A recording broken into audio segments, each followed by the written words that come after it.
was asked to make a burial shroud for someone and couldn't really find directions to do this, so I'm making my own to help others in the future. First, a standard queen's sheet is around 90 by 102 inches.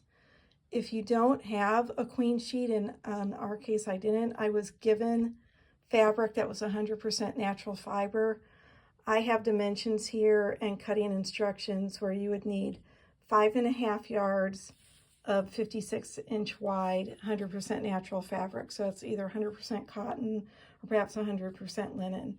We're going to use one big piece of it, 99 inches, and then we're going to add to the sides, you'll see in a minute, we're going to make the straps that you would actually hold on to, and then the ties to actually cinch the shroud around the body.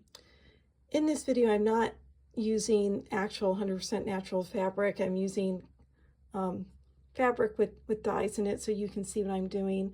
If you just had a queen size sheet, you wouldn't need to do this part. I'm going to sew sides to each of this to make the base closer to a queen size fitted sheet. Now we have our base. And one thing to note again, if you're sewing this for real, you would need 100% cotton thread as well. Again, I'm using contrasting thread just for the purpose of this demo.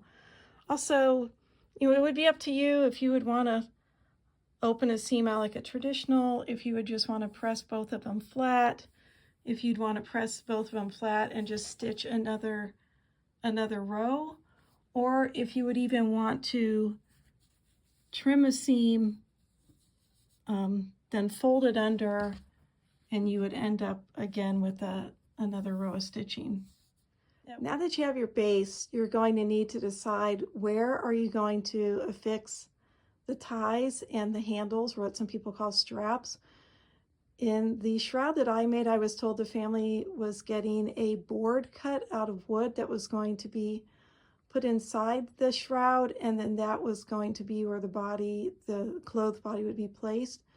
So I went ahead and made a template of how big that board was going to be, and you would do the same, and then you can mark on here where you're going to want to have those straps and the ties.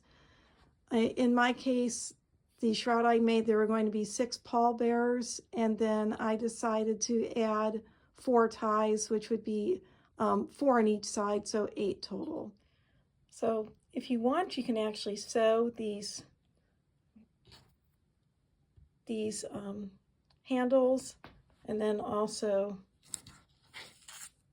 sew the strips, and if you want, you can have them ready before deciding the final placement. I'll demonstrate making a to scale handle just using some scrap fabric.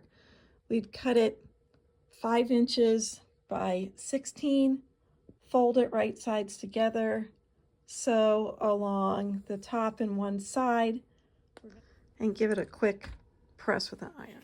Okay, with a handle sewn, you're going to lay it out again on what'll be the bottom of the shroud, where like eventually a board would be on the other side. I'd place it where it's about 5.5 inches in between the 2 handles, and when you're placing the handles, try to put them where they're folded like this.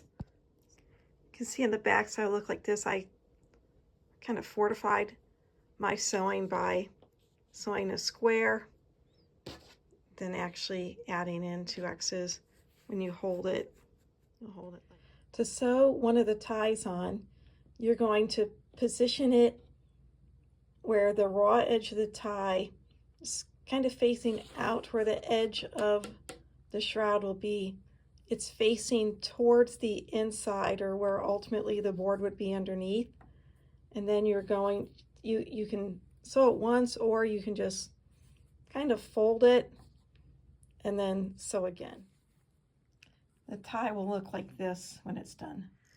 When I was researching this, I read that you should have 2 to 3 feet of fabric above the head and 2 below the feet.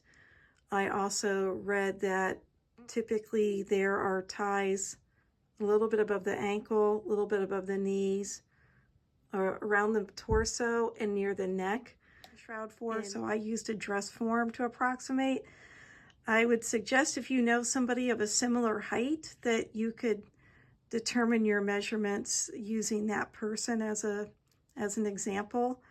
And then I just put these ties on here, and we'll sew this up for illustration, show you what it looks like when it's finished.